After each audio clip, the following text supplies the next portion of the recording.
आज हम पढ़ेंगे structure and functions of nucleus. Nucleus को सबसे पहले डिस्कवर किया था और जो उसका नेम दिया था न्यूक्लियस वो दिया था रॉबर्ट ब्राउन ने। ठीक है, रॉबर्ट ब्राउन ने इन 1833 में। कैसे डिस्कवर किया था? एक बार रॉबर्ट ब्राउन ऑर्किड फ्लावर की सेल्स के ऊपर स्टडी कर रहे थे। तब उन्होंने फ्लावर की जो सेल्स थी उनमें देखा कि एक ओपेक एरिया है, एक ओपेक रीजन है। ठीक है, उस रीजन को उन्होंने एरियोला टर्म दी और उसी को बाद में नाम दिया। ठीक है, तो इस तरह से इसकी डिस्कवरी हुई। फिर है definition. A nucleus is the membrane enclosed organelle within a cell that contains the chromosome. ठीक है, एक तो डेफिनेशन ये है, आप ऐसे भी लिख सकते हो, a nucleus is a membrane bound or membrane enclosed organelle found in eukaryotic cells. Eukaryotic cells मतलब जितने भी जो एनिमल्स हैं और जितने भी जो प्लांट्स हैं वो यूकैरियोट्स में आते हैं। ये है स्ट्रक्चर ऑफ न्यूक्लियस। ठीक है, न्यूक्लियस क्या है? एक सेल ऑर्गेनेली है और ये सेल में प्रेजेंट होती है।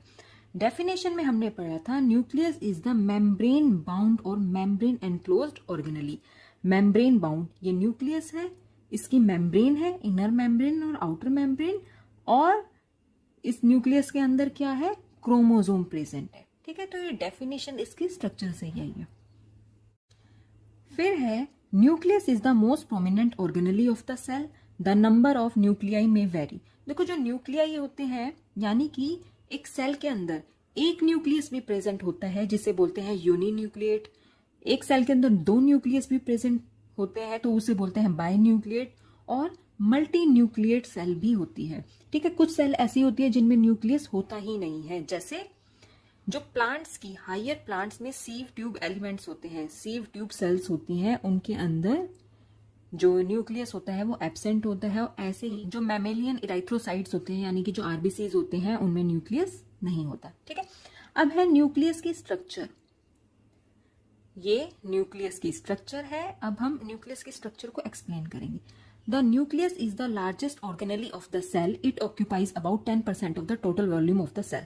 देखो, एक सेल होती है, सेल के अंदर बहुत सारी ऑर्गेनेली प्रेजेंट होती है, लाइक माइटोकॉन्ड्रिया हो गया, लाइजोसोम हो गया, गोल्जी एपरेटस हो गया, ठीक है, राइबोसोम्स हो गया, और वैसे ही एक न्यूक्लियस ये भी ऑर्गेनेली है। लेकिन जो ज्यादा जो स्पेस ऑक्यूपाई करती है ना, वॉल्यूम ऑक्यूपाई करती है, वो है न्यूक्लियस। ठीक है, अब है in mammalian cells the average diameter of the nucleus is approximately 6 micrometre होता है। जो साइज होता है 6 माइक्रोमीटर के आसपास होता है।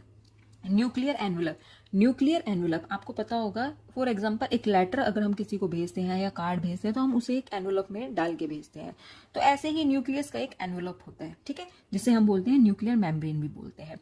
अब जो ये न्यूक्लियर एनवलप होता है या न्यूक्लियर मेम्ब्रेन होती है, ये दो होती हैं, एक होती है आउटर मेम्ब्रेन, एक होती है इनर मेम्ब्रेन।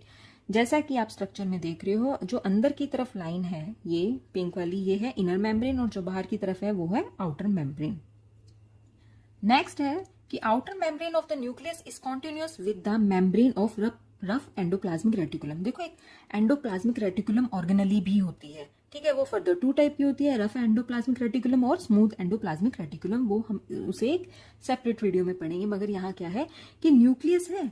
अब आप यहाँ एक स्ट्रक्चर देख रहे होगे, ये वाली जो ये स्ट्रक्चर बनी हुई है ना, ये है एंडोप्लाज्मिक रेटिकुलम।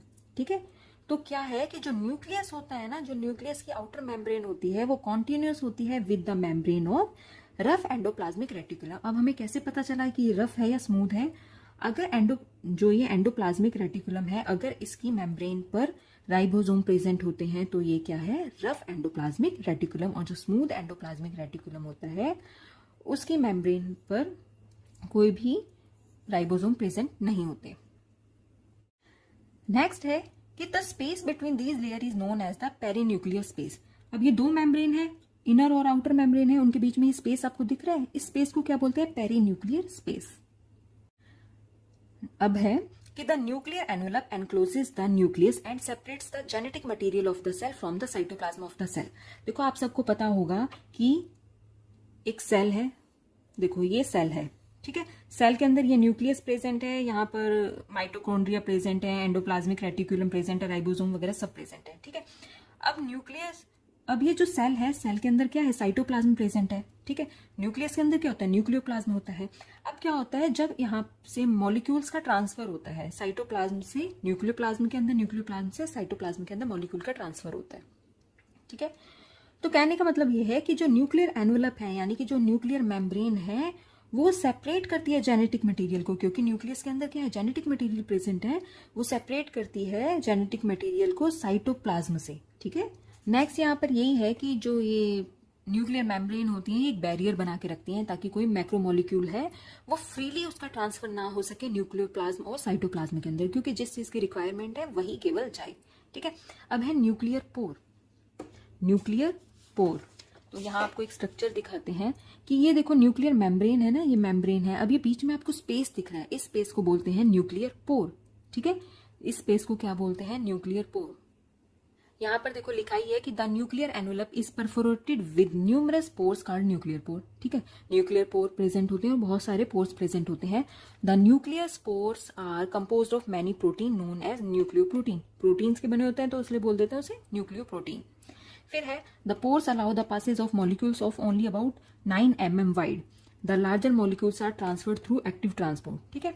जितने भी जो पोर्स के थ्रू जो मॉलिक्यूल्स जा सकते हैं ना, या तो साइटोप्लाज्म में जाए न्यूक्लियोप्लाज्म से, या फिर साइटोप्लाज्म से न्यूक्लियोप्लाज्म में जाए, तो वो केवल 9 mm वाइड जो रेंज होती है इतने ही जा सकते हैं, ठीक है, केवल जो न्यूक्लियर पोर के थ्रू।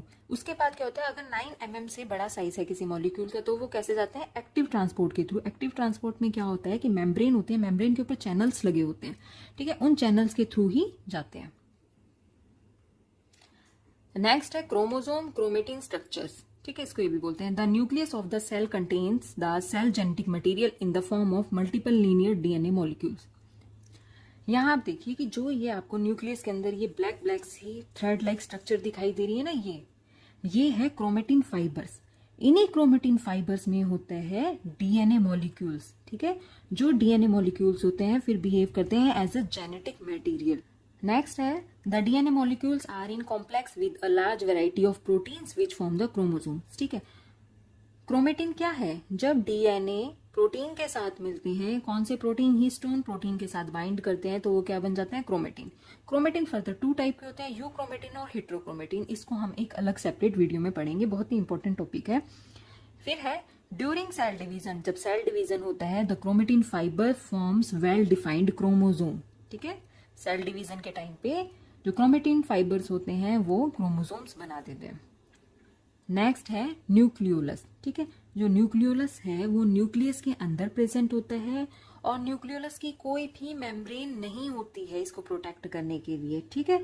और ये क्या होता है, डेंसली स्टेन्ड स्ट्रक्चर होती है।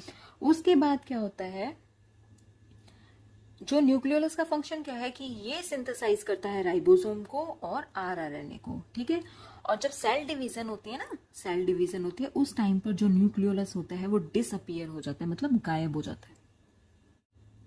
न्यूक्लियोलस के बारे में हमने यही पढ़ा था कि ये मेम्ब्रेन से सराउंड नहीं होती है, और ये क्या बनाती है, राइबोसोम बनाते हैं और आरआरएनए का सिंथेसिस करते हैं, और सेल डिवीजन के टाइम पर न्यूक्लियोलस डिसअपियर हो जाते हैं। नेक्स्ट है फंक्शंस ऑफ न्यूक्लियस। न्यूक्लियस के फंक्शन क्या होते हैं, फर्स्ट है storage of heredity material the genes in the form of long DNA strands refer to as chromatin.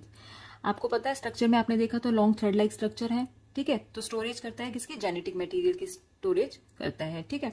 फिर है storage of protein and RNA in the nucleolus. जो nucleolus कहाँ present होता है, न्यूक्लियस में प्रेजेंट होता है, तो storage of protein and RNA, ठीक है। नेक्स्ट है it is responsible for protein synthesis and cell division, growth and differentiation में, ठीक है। Protein synthesis, cell division, growth and differentiation में भी रिस्पॉन्सिबल होता है न्यूक्लियस। फिर है nucleus is the site for transcription in which messenger RNA, ठीक है। मैसेंजर जो आरएनए होता है उसको एमआरएनए भी लिखते हैं, are produce for the protein synthesis. जब प्रोटीन का सिंथेसिस होगा तो उसके लिए जो एमआरएनए होता है उसका भी जो सिंथेसिस होगा वो कहां पर होता है, न्यूक्लियोलस के अंदर होता है, ठीक है।